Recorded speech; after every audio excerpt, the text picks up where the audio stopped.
It may be about someone they do not even know. For example, a story you are relating about someone, and for whatever reason, their inadequacy is being activated, and boom, the jealousy will pop.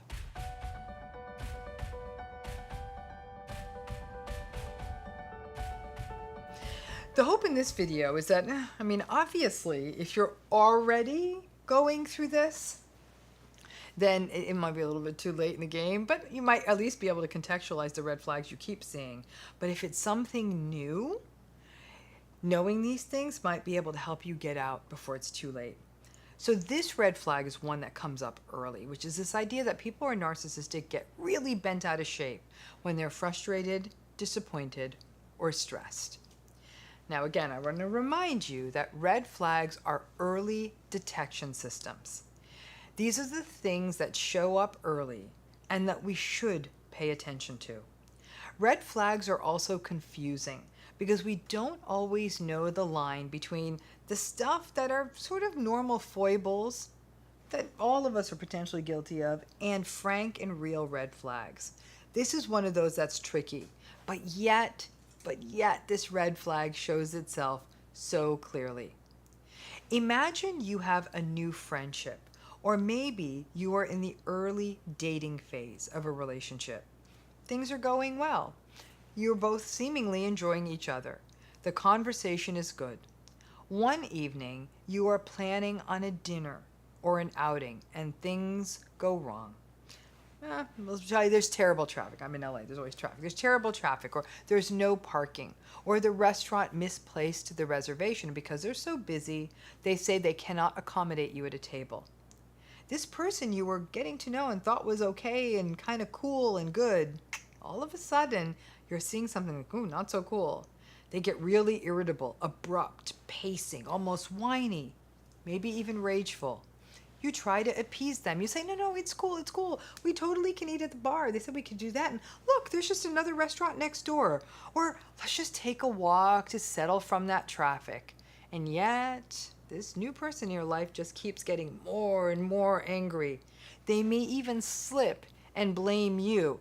They say something like, ugh, you're the one who suggested this place. Yeah, you wanted the hip new place.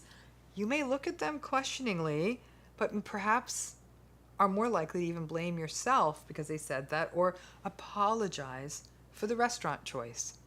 You may even make the more terrible mistake of asking them something like, oh, let's figure this out, like, what time did you leave? Because usually the traffic isn't so bad if you left at the time you said you were gonna come. It's so weird. And then they may even get more agitated. What? Wait a minute. Are you blaming me for what this restaurant did? Really? And then they may storm off or raise their voice.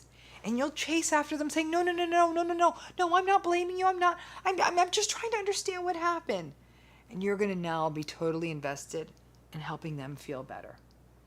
Perhaps as the evening goes on, maybe they'll calm down a little bit. Maybe after an hour or two, the evening will be a little less tense. Then at the end of the evening, you'll go your own ways. And as you drive home, you may have some second thoughts about this. But maybe later that night, maybe the next day or a day or two, they'll apologize and make amends in a way that leaves you feeling like, oh, you know what, maybe it was just one bad night. They may even give you a few good excuses that are plausible, like, oh gosh, I'm really bad about traffic, or I get hangry, and you'll buy it. You'll think, oh, come on now, everybody has a bad night sometimes. I don't want to judge them so harshly. I mean, I'm not always that graceful after a traffic jam either, and I know I get grumpy when I'm hungry too. And before you know it, it'll happen again and again. And before you know it, you are in a patchwork quilt of excuses and pretty much getting a PhD in justification and rationalization. Your life then is a series of events that will set them off. And no matter how hard you try to get everything just right, say everything just right, sometimes you can't control it all. And they blame and they rage at you every single time. When the relationship really starts going south and falling apart, and you start looking backwards, you'll remember these agitated moments that were there from the very beginning. You'll remember that night at that restaurant or in the traffic. and how over the months and years it evolved into eggshell walking at an almost the highest gymnastic level, the indoctrination into censorship, tightrope walking, and fear that becomes managing the narcissistic person's inability to cope with frustration. Well, you might be thinking, what is this red flag about? Well, frustration, disappointment, and stress often dismantle the narcissistic person's sense of entitlement and grandiosity. These things, these frustrations and disappointments, these slights of life, these are the things of life that remind narcissistic people that they're just mere mortals and not so special. And in the face of those reminders, they are not able to regulate the feelings of inadequacy or helplessness. In other words, it's when they get that wake-up call that they are not a super person. And so they lash out at the world like a tantruming child. I have watched many narcissistic people have these meltdowns, and they often boil down to the same refrains. This isn't fair. I don't deserve this. Why do these things always happen to me? A victimization symphony that gets activated whenever things go wrong for them. But they don't care when they happen to someone else, right? The one thing that narcissistic clients, the clients I've worked with who they themselves are narcissistic, have said to me over the years repeatedly is, how am I supposed to be okay with this? How am I supposed to cope with things not being fair? I was often struck by how infantile and unreasonable their asks were. They literally were saying that they wanted another person, for example, to do exactly what they wanted them to do without ever complaining. But interestingly, the narcissistic person was so afraid of abandonment or being alone that they would not make an adult choice in an unhealthy relationship and say, well, this isn't a good situation, so I may need to take responsibility for it and step away from it or do something different. No, no, no, no. They would pound their fists on the ground until everyone got in line and did what felt right to the narcissist, or at least they would try. Or the narcissistic person just couldn't understand why other people could not meet their demands, and they would ask for what they want, and that other people could actually be allowed to have a negative reaction to the narcissist's wants and needs. And many people around the narcissistic person would ultimately relent because they were so scared of the narcissistic person's endless rage, or because they pitied the narcissistic person. The interesting thing with love bombing or the narcissistic mask is that it starts going crooked pretty early in the game. Very few of us live frustration and stress-free lives. And if you do, gotta tell you, you probably aren't watching this channel anyhow. Narcissistic people actually live with less frustration and less stress than many people do because they are often the ones causing disproportional amounts of interpersonal stress for other people. And since they are so unaware of other people's experiences and don't really care about other people's experiences, they don't even have the burden of worrying about other people, which is a stress that most of us actually bear quite heavily. It's just when something comes along to disrupt their fairy tale or grandiose vision or otherwise unrealistic vision of what they want their lives to be or how they want their lives to run. It's at that point that they snap. And unless you have so much money and power that you never need to do the stuff that all of us regular folks have to do, go to the grocery store, wait in line at the post office, fold your own laundry, wait in a line, drive in traffic, wait in an airport, then for people, stuff happens. And even for the narcissistic people out there that are so bubble wrapped, that they're bubble wrapped against the realities of life because they're so rich, so powerful, that they can avoid 99.9% of day-to-day stressors, stuff still happens for them. They may still have partners that don't do what they want. They may have children that don't do what they want. The markets may not behave the way that they want. Their professional matters may not go the way that they want. They can only control so much. And the first day a narcissistic person can't control everything, then snap. This inability to manage frustration shows up early. The first time life doesn't flow like silk for them, that's when you will see them get really worked up.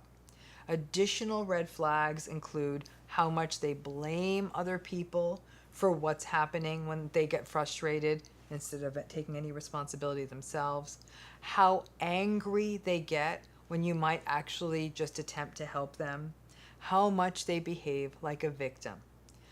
This behavior under conditions of frustration or disappointment is a key red flag for narcissism, and one that should be really listened to, because not only does it happen every time, it often shows itself very early in a relationship. People in narcissistic relationships will literally break themselves down because they keep trying to protect the narcissistic person from any stressors so they can avoid their rage. Children of narcissistic parents walk on eggshells every day of their lives so they don't aggravate them. Partners try to take on every detail of their narcissistic person's lives so as to not aggravate them. Employees try to keep bad news from narcissistic bosses so as to not aggravate them. You can't protect anyone from everything. And when the stress finally breaches the dam, and it will, the narcissistic people will rage. It's what they do when things don't go their way.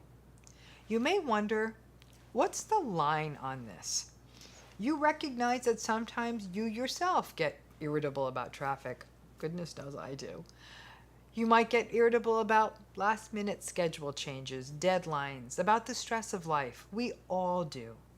But it's a matter of how quickly we reconstitute and how well we read the room. Just a few days ago, actually, I remember myself, I couldn't get someplace on time. I'd been having a tough couple of weeks and multiple stressors accumulated over that one particular day. And it culminated in me not getting to the meeting on time. I circled the block for a while, looking for parking, and I then attempting to pull over in a place I shouldn't have been pulling over and text the person. Didn't want to drive while I text because I was late. I came in so frazzled to the meeting, mostly because I hadn't fully processed all the stressful things that had happened during the day, which all actually related to narcissism. And I was late, and I definitely looked a bit bedraggled. But I wasn't angry at the people there. It wasn't their responsibility or their fault. I sat down, I took a deep breath, and apologized for being late. And these folks at the meeting, they were very understanding. I wasn't proud of the fact, though, that I took a minute to tell them how bad my day was. That was definitely not a good look, and I regret that. But then I caught myself and said, please, again, I hope you can forgive me, and I apologize for disrespecting your time and being late. And now here I am, just blabbing about my day. Again, I'm sorry for that. And then I did say to them, please tell me more about you, and I hope we could go a few minutes long if you're able, but if you can't, and it was all fine. Yeah, we do all have moments, but it's really about how much we take ownership, honor boundaries, how quickly we do it, and then try to move forward from there. That kind of restorative work is not seen in narcissism, and that lack of stress resilience, that inability to pop back, that need to blame other people and self-victimize in the face of even ordinary stressors, frustrations, or disappointments, these are classical red flags that show up very early. And even though you might feel like the bad one for saying, I don't like how this person reacted to this, the golden rule of narcissistic relationships is the earlier you get out, the less harmful the fallout will be. The longer you stick it out in one of these relationships, the far more treacherous it will be when you finally try to disengage or get out. So pay attention to that red flag. So here's one many of you know, it's so classically narcissistic. This red flag is that people who are narcissistic become uncomfortable when they are not the center of attention. So let's set the scene. You're at a birthday party for a friend. Many people are paying attention to somebody who is talking about someone, or something, I should say, that's really interesting that they recently did, and that resulted in some public acclaim for them. So a whole group of people really sort of leaning in, and the story is quite interesting. And the narcissist is also listening and getting increasingly uncomfortable. You can see them sort of stirring in their seat, kind of checking their phone, yawning, kind of staring away. They may even get up and walk around, despite everyone else sitting down and being really engaged in the story. Maybe the narcissistic person will wander back to the conversation and say something like, "Really? Are we still listening to this yawner of a story?" Maybe they'll say something passive-aggressive about the person who's talking or the topic. The narcissistic person may even interrupt and say, "Hey, who wants another round of drinks?" Perhaps the narcissistic person will interrupt and say, "Yeah, it's interesting you're talking about this award. I know the guy who got this award last year. Like, we did this project together." And then the narcissist may even succeed in hijacking the conversation. This is a classical red flag, but many of us, when we encounter, we write it off to other things. And this is a red flag that has a few parts to it. Not only do narcissistic people not like it when they are not the center of attention, they also don't like it when others are the center of attention. And they get visibly uncomfortable, and then lots of different things can happen. So this red flag can show up in a few different ways. So let me break those down for you. First, the narcissistic person may become sullen, sulky, and sort of disconnected. That most often manifests as them sort of, like I said, fooling with their phone, or sometimes with them stepping away. And if you are in a public place, they may even start a conversation with other people who are in that same place that have nothing to do with your group. Many times, this makes other people uncomfortable that the narcissist is sort of broken off. So they will try hard and work hard to try to draw the narcissist back into the conversation, because the narcissist sort of seems so glum and victimized and kind of left out.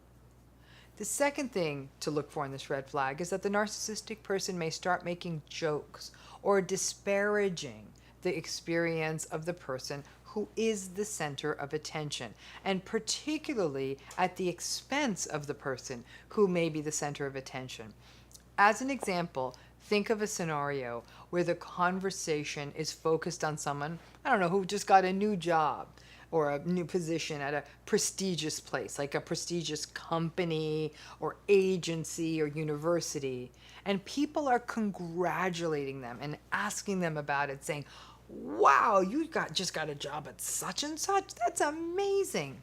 Well, obviously, this will activate all kinds of shame and inadequacy for the narcissistic person, especially if the narcissistic person is not where they want to be in their lives. And they may then start disparaging and joking and, well, that place where you got that job, gosh, it sounds like a place where being uptight is a way of life. Or they might say something like, "Oh, that's interesting you got that teaching position. Isn't it true that those who can't do teach?" Or they might say something like, "Yikes, I wouldn't want to move there. It must be real nice to live with no culture other than our country fair." If the person who is the center of attention is graceful, they may try to roll with it. But the discomfort will be felt by others, people who are listening to the conversation. Others may uncomfortably laugh along. Third, a narcissistic person may try to hijack the conversation from the person at the center of attention, And the narcissistic person will try to weigh in with their expertise or experiences. I've seen this happen many times when the person who's getting the attention may be sharing a story about an experience they've had, especially when it's sort of a more unique experience, like a travel or an adventure or an accomplishment, or maybe, having an interesting kind of a conversation with someone who's known for something. That's all a little bit too much for a narcissistic person who always has to have the better story. So let's say, for example, the person who is currently getting the attention in a conversation, I don't know, they're talking about a recent work trip to a unique part of the world where they were doing some really interesting, groundbreaking, and kind of cool work. The narcissistic person, uncomfortable about not being the center of attention, may talk about that they've been there too. Yeah, I went there and I stayed there and I did that, or they've done similar kinds of work, or anything that makes their story better. And then they get the attention and control of the conversation. A fourth way this red flag could show up is that the narcissistic person may contradict the person who is the center of attention. They may say things like, well, that isn't true. Actually, that hotel you're staying, you stayed at, that's actually been closed for a while. Or that university doesn't have that major. Or, yeah, I think you said you got that car. Well, that car wasn't made that year. And they will kind of go into petty fact-checking mode. Again, it's often really cringy when they do this, but unless the person who is at the center of the conversation wants to get into an argument, and maybe they will, the conversation may then end with a new topic or something focused on the narcissist, or people just made uncomfortable by the whole way that conversation kind of went off the rails. A fifth way this red flag shows up is that the narcissistic person may just get passive aggressive if they're not the center of attention. They may say things like, yeah, sure, I get it. It makes more sense to let a person who is new in this industry to tell us about it. Yeah, I guess things have changed. When I started in the industry 25 years ago, expertise doesn't matter with all these new ways of doing things. So yeah, absolutely, absolutely. Youth before expertise. And they'll say it all with this look on their face that makes you wonder if they're having gas or some other gastric experience. All of this just turns the attention on them. And they also show this contempt for the person speaking, and it shifts the entire conversational experience. Sixth, the way this red flag can show up is the sort of classical non sequitur. The narcissistic person literally just starts talking about something unrelated to what others are talking about. They make it about something they understand. They make the conversation about something they know about or care about. So a person may be talking about their child's experience, for example, in a math class, and the narcissistic person may not care. So we'll then just say, yikes, math class, who needs it? But has anyone tasted these appetizers? I've been eating at the restaurant that catered this party for years. I know the owner, and these are the best, and paired with this wine, oh, this wine, I've been to this vineyard, I know the owner. And just like that, you go from some story about some kid in a math class, and now you're talking about crostini and wine. Seventh way this red flag shows up is contempt. This can show as groans and sighs and body language and like very contemptuous. Okay, unless the person talking really wants to get into it with the narcissist, all of that body language may end the conversation, and many people just sort of cede the floor to the narcissist because they don't want to be on the receiving end of that contempt and may just sort of walk away from the conversation themselves. This experience of being this experience of being uncomfortable when the narcissist is not the center of attention is a pattern we observe in people who are narcissistic, and also, interestingly, in another personality pattern that's called a histrionic personality pattern. I hate the name, but that's what it's called. That histrionic pattern is about having shallow emotions, needing to be the center of attention, and being uncomfortable when not the center of attention. Histrionic personality is a sort of narcissism light. Some people have called this red flag of narcissists being uncomfortable when they're not the center of attention something called conversational narcissism. The need to take conversations over and make them sources of validation and make every conversation about themselves. It's a great red flag to be aware of because, again, it shows up early. I know, and some of you may be thinking that in some cases, this need to sort of make a conversation more relevant to you could be about social anxiety. People trying to talk about things they know about just to get a toehold into the conversation.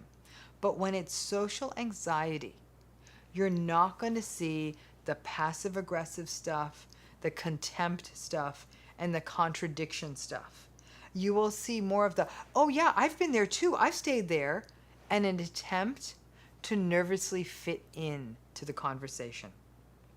So watch for this red flag. It is common, it shows up early, it's uncomfortable to witness, and if you pay attention to it and use it as a sign to say, okay, this person, I think I'm going to probably participate in them from a distance and set up some boundaries early, or maybe just disengage from the relationship, you can avoid a world of hurt. Again, let's start with the first thing you should not say to a narcissist. Let's start with, if you don't mind, I just want to give you some feedback. I know some of you are like, oh, no, that's not going to work. No, it's not going to work. Narcissistic people don't want your feedback. Whether you have power over them, whether you have no power over them, whether they're in power over you, or you're in a relationship with them, I promise you, they don't want their feedback. They may even say they do. They don't. Feedback is such a nice word, isn't it? It's the idea that you might be getting information about yourself that you can implement. You could get feedback on a school assignment, feedback on your work performance, feedback on a meal you prepared, feedback on, I don't know, a vacation you planned. None of us like bad feedback, and rarely in life is feedback all good. If you're lucky, at the end of your life, you can hope that 50% of the feedback you received was good. I think then you'd probably be running about average. Now, the minute a narcissistic person hears the word feedback, they actually hear the word criticism. And if you lead with a, if you don't mind, then they know the feedback is not going to be glowing and necessarily positive, and they know what's coming. For a narcissistic person, the only feedback that they can hear is, this was the best. You are so awesome. Wow, there's never been anything better ever. You are like a living saint amongst us. Amazing. You're so amazing. That's all they want to hear. Feedback that may be things like, hey, you wrote a good paper, but it was a little long, or you're doing great work, but I noticed that you aren't always accounting for other people's feelings and how you do the meetings, or I know you have so much to say, but I just need you to be aware you're interrupting people. We're not getting to hear from them. Or things like, you've been such a help with the children, and boy, do they love their playtime. On school nights, so we do need to ensure they get their baths and dinner before 9 p.m. You say those things to a narcissistic person. They're going to hear those pieces of feedback as, hey, you're really verbose. You don't know how to write. You're a big old unempathic meanie. You interrupt everyone and you're a jerk. You never help with the children and you're a terrible parent. That's what they're going to hear, even though you didn't say that. And because they hear it that way, they go into a rage despite how well you give the feedback. How dare you tell me that I can't write? How dare you tell me that I'm mean or that I'm a jerk? How dare you tell me I'm a bad parent? And then you say, but I never said that. I just said that the paper was a little long, or we just needed to ensure that some of those people were heard in the meeting, or you're a great parent. They don't hear that first part. As soon as they hear the less than good part, it's as though you never said the good part. And there's research that supports this, that narcissistic people are much more likely to attend to and react more quickly to negative words than to positive ones. Remember, there's a sort of persecutory mindset. They feel like they're being persecuted, that everyone is out to get them and harm them. So that anything you say to them that's not perfect, they lash out at. Now, everyone thinks, and all of those business books and communication books out there, unfortunately, they don't always build in narcissism and how they teach people to communicate. All those books make this mistake. They all say, well, lead with the props, lead with the compliments first, and then you can give them the other information. It doesn't work. You give a narcissist feedback they don't want to hear, you're always going to get raged at. Now, some of you may not care and may feel like you can handle the narcissistic person's rage. And now that you know nothing will soften it, you may just go all in and give the feedback and not even try to give the soft entry, right? Some of you may feel silenced, and this is where the eggshell walking that's a part of all narcissistic relationships come in, and just say nothing, or figure out the workarounds, or just do it yourself. Some of you may fluff and fawn to survive. It's not pleasant, it feels inauthentic and uncomfortable, but you recognize there's no way I can give this person anything but good feedback. The hypersensitivity of narcissism and their incapacity to receive feedback in an open manner, the shame activation and the subsequent rage, it all makes any form of feedback all but impossible. If someone like this works for you and you give them feedback, just set a timer and just wait for it, the grievances and the lawsuits. If someone like this is your partner, either roll up your sleeves for the rage whenever you give feedback, or you do it all yourself and ask for nothing and still have to prepare to be disappointed. If this is your parent, you know it's always been this way, and it's always been their way or the highway. And if you can't give feedback, let's face it, a relationship simply can't grow. It remains forever stunted. And that's narcissism, isn't it? Forever stunted. Relationships that don't grow, that don't mature, and that don't feel safe.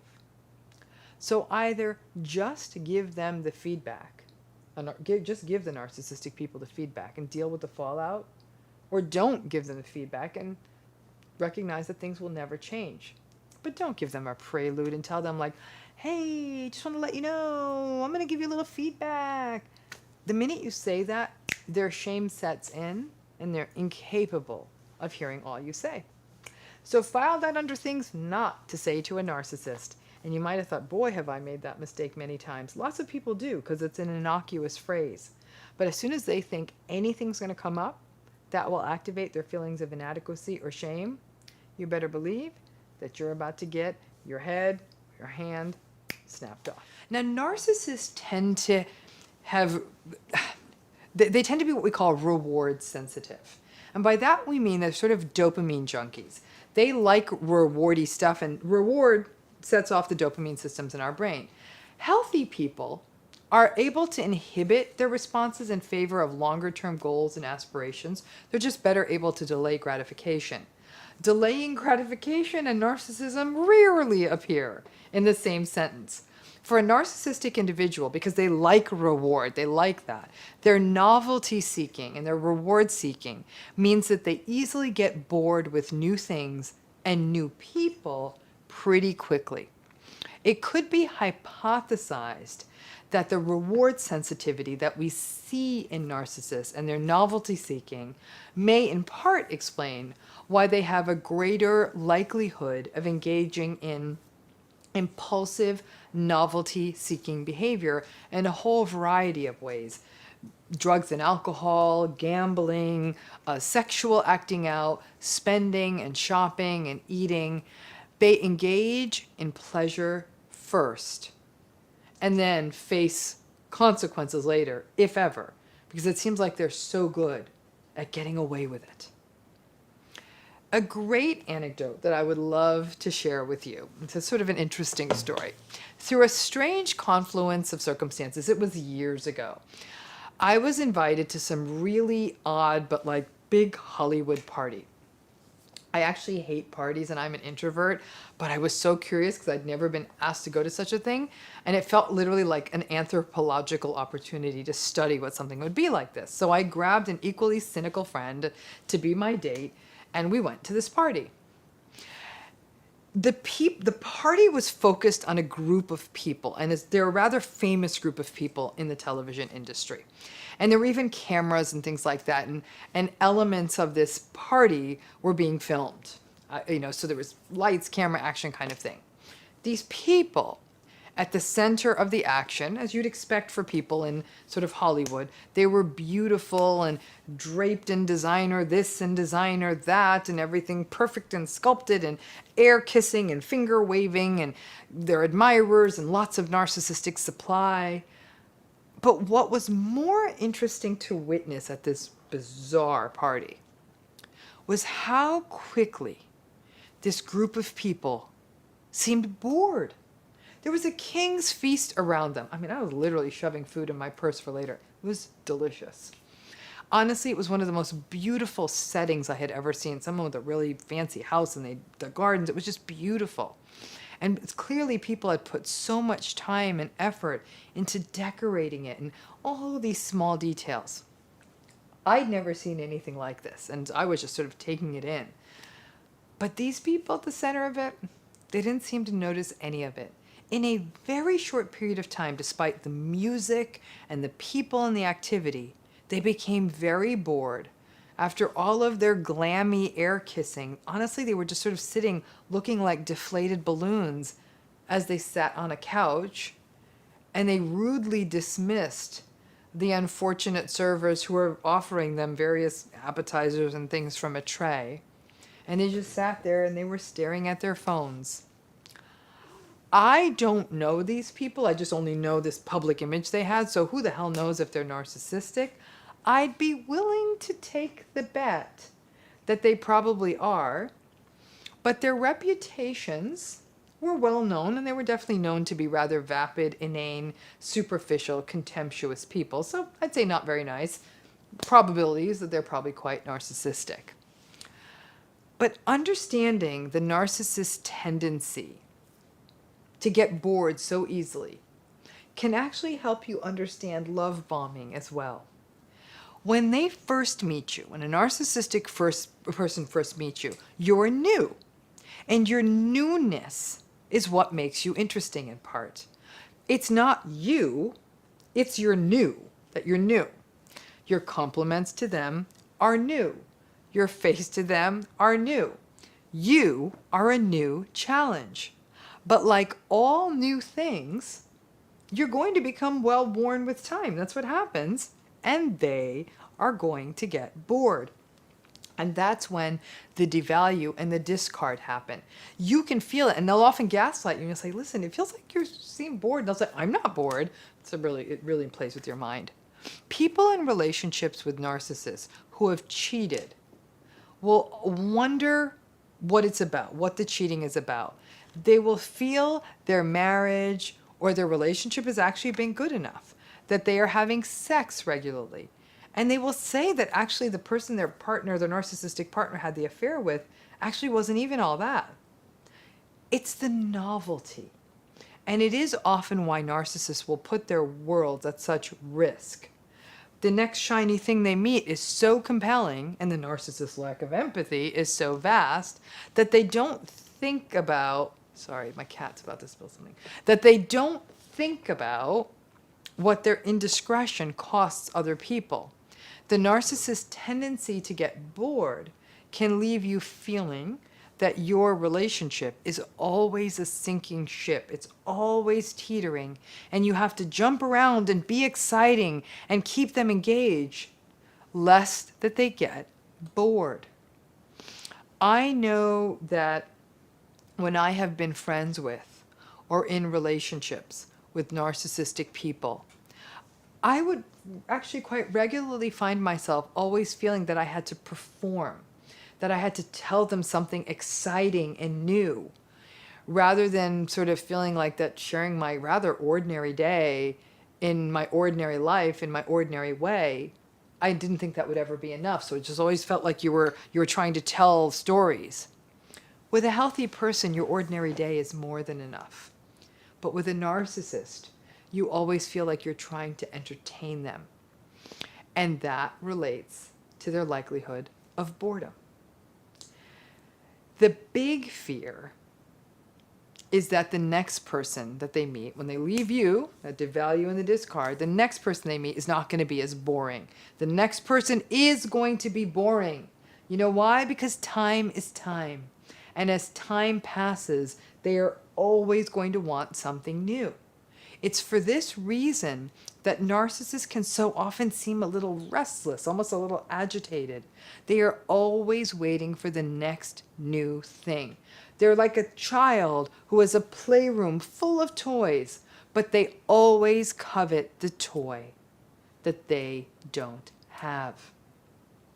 So keep in mind, when you are relating to a narcissist, it's not you who is boring. They are bored with everything. They are contemptuous of everything, unless it's something that they've chosen to put up in value. And they live in a world that is never enough. That they want life to be a kaleidoscope of drama and entertainment all the time. And because people who are narcissistic never really go deep with their emotions, and because they're not able to be mindful and appreciative of what's right there, they're always questing for the next big thing. People who can go deep in their close relationships find that even the ordinary becomes extraordinary. But for people in relationships with narcissists, this dynamic of their boredom and their constant need for the next big thing can actually be something that's very unsettling. I'd be curious to hear, was boredom a part of your narcissistic relationship? Let us know in the comments. So here's a red flag that often comes up for narcissism. It's jealousy of other people's success. Now, there's a wonderful word in German that captures something so specific and pathologic. We all do it, right? The glee and joy that someone experiences at someone else's misfortune. That word is Schadenfreude. I'm sorry if I mispronounced it. And it is a signature move of the narcissistic person. However, I know some of you might think that's what this was about, but it's not. That's not what this video is about. This video is about the red flag of the green monster called jealousy. A jealousy that shows up early and often in a narcissistic relationship. I guess the green-eyed monster, right? So here are some of the red flaggy jealous comments I have heard people say that I've written out over the years. Oh, God, anyone with a computer can write a book. I've been planning on it too, but I have so much other important stuff happening in my life. Or, of course he got that job. His father has all the connections. He's an idiot. So I'm sure they will humor him, and the rich will just get richer, and people like me will have to keep working harder than anyone else. Or, she better be glad she's getting married too young to a person with money, because look at her skin. She is going to age horribly, and I am sure he's going to trade her in for a younger model before long. Or, it's so sad that they're so insecure that they need that big house. I wonder what they're trying to compensate for. It's those digs that come up early and often. But remember, jealousy, the green-eyed monster of jealousy, is a universal emotion. We all feel it. Me, you, everyone. I think of jealousy as the canary in the psychological coal mine. The things that make us jealous are the things that ping our insecurity, whether that is our appearance, or our bank account, or our education, or our family of origin. The list is endless, and everybody has something. So what makes jealousy that shows up early a red flag, and why is it so relevant to narcissism? Again, as I said, all of us experience jealousy from time to time. It's a universal human emotion. For narcissistic people who are far more insecure than the rest of us, the experience of jealousy is far more deep and destructive and dark. And it comes up early because everyone they encounter is experienced as sort of a threat. And so at some level, unless someone's really down and out, everyone brings up a little bit of jealousy for most narcissistic people. It's the myriad passing comments, just like the ones I gave you as examples earlier in this video, that come up so early and often. But a particular red flag above all jealousies comes out, and that's around the success of other people. And these successes can be anything: a professional accomplishment, a promotion, finishing school, starting school, getting married, having a child, buying a house, going on a trip, whatever, take your pick. It's the success of other people that activates the insecurity, the shame, and the inadequacy of the narcissistic person. Many times, you may even be taken aback by the jealous reaction they have about someone else's success. It may be about someone they do not even know. For example, a story you are relating about someone, and for whatever reason, their inadequacy is being activated, and boom, the jealousy will pop. In an intimate relationship, their jealousy about someone's successes may be expressed in early dating relationships. In a familial relationship, you may not have understood how to process a parent's jealousy about other people as a child, but now you see it popping up all the time in them when you're an adult. And when you try to soften what they're saying, let them know that, hey, that person who succeeded, they really earned it. They worked hard for it. Whatever reasoning you try to give, you then find yourself in the unappealing situation of experiencing their narcissistic wrath. Your attempt to temper their reaction may actually activate their shame, and then boom, you get some of the wrath as well. Now, obviously, jealousy about other people's successes is a red flag that definitely shows up in workplaces. You may be working in a place where someone is always diminishing other people's accomplishments or otherwise invalidating other people's successes or hard works or whatever. Even when that other person's accomplishments, somebody works in an entirely different division or something, doesn't minimize the successes of the narcissistic person. And God forbid if it is something competitive and that there's something that the narcissistic person was hoping to achieve at, then the jealousy will feel downright poisonous. And now listen, again, we all have our moments when someone has something we want. We might even cast a little shade.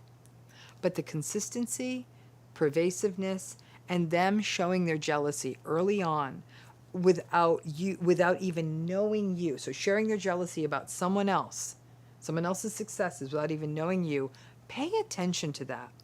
The heavy jealousy about someone else's success that shows itself early on is a potent red flag that many people kick themselves for not paying attention to earlier. So think about it and drop it in the comments too. Have you ever had that experience? You think about the narcissist you know or have known, that early in the game, they really, really were jealous of someone else having a good experience.